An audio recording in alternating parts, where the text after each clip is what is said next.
I have a customer who really likes the arts and crafts style. They live in a house built in the late 70s, so it kind of really doesn't match. But they're trying to turn this front porch into looking something more like arts and crafts. So the customer wants me to demo about 2/3 of this limestone column and then turn it to an arts and crafts style column. I'm saving some of the stone to use later as a cap. This is as far down as I'm going with the demolition. So I'm using a diamond wheel on my grinder to try to make it where the mortar doesn't crack any further than this.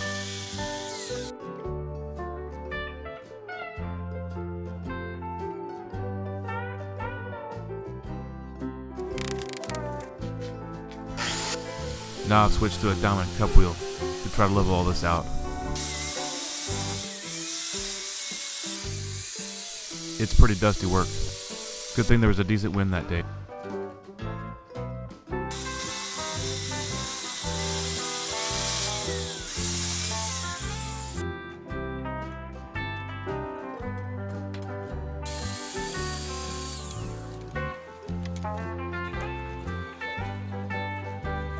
Here I'm grabbing a bag of Quikrete sand topping mix, and I'm going to mix it up to about the consistency of beach sand and then fill up the cavity.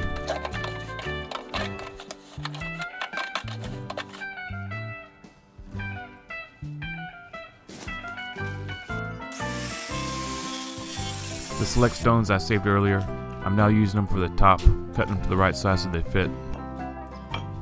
I lost the video of me doing it, but I used some large format tile thin set to adhere the stones to the column.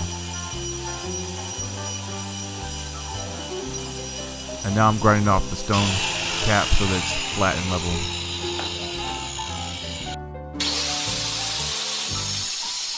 And trim it off so it's roughly square. Followed by a little touch up with the cup wheel.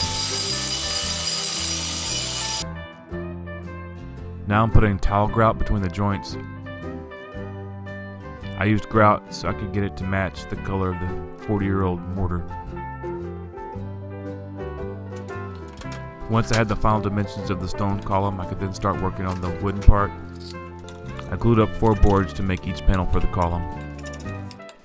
The customer originally specified Western red cedar, but when I priced it out at a local supplier, it was way over budget, so we switched to white oak. It's not a top choice like Western red cedar would be, but white oak is a good outdoor wood.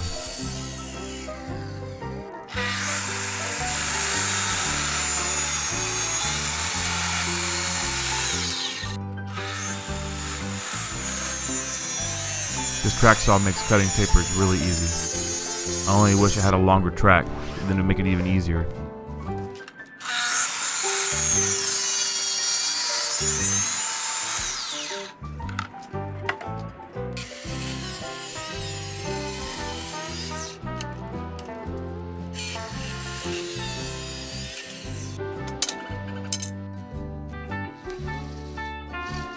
The customer wants a groove detail in the panel, so I'm attaching a plywood template to use as a router guide.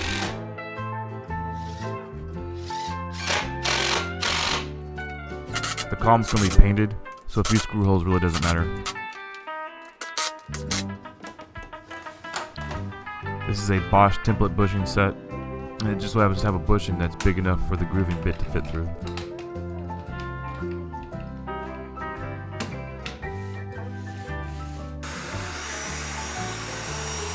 I know a lot of woodworkers really love the routers, but for me it's one of my least favorite tools. It always just seems to be about like 1 second away from getting out of control.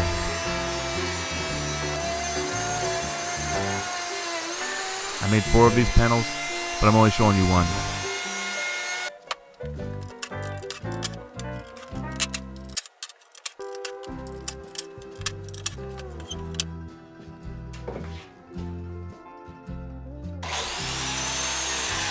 Now I'm cutting some biscuits to aid in alignment while it's being glued up.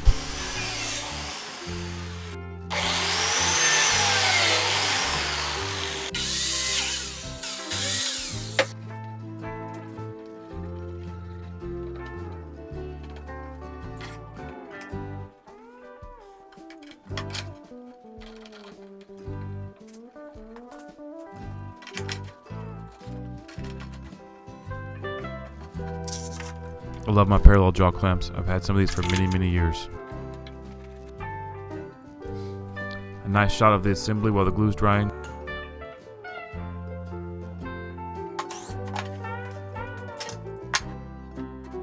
And a quick check to make sure it's square before it's past the point of no return.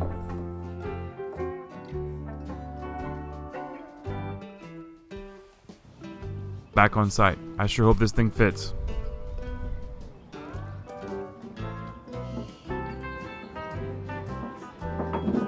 Almost like it was just built for this.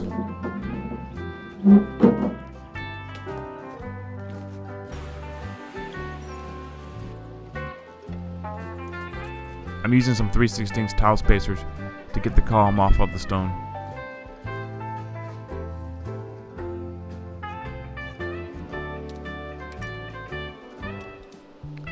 These are cedar blocks with a taper that matches the column that I'm going to glue to the stone and then glue and screw to the column.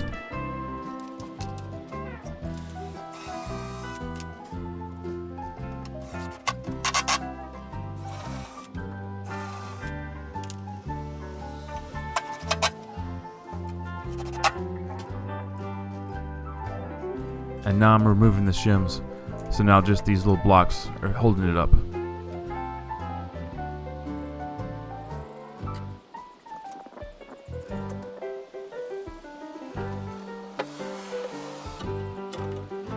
This is a ratchet strap I'm using as a clamp for that final panel.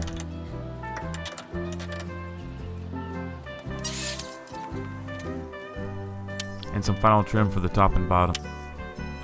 I'm tacking on with nails, but it's the glue that's going to hold it long term. This pass load cordless nailer and I have a love-hate relationship. Half the time it works great and I love the thing, and the other time it seems to break right when I need it, and then I have to take it all apart and clean out the combustion chamber.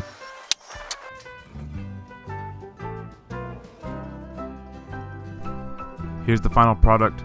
I think it turned out pretty good. It almost looks too good to paint. The customer's happy, and it should last for many years. Thanks for watching. Please rate, comment, subscribe. Have a great day.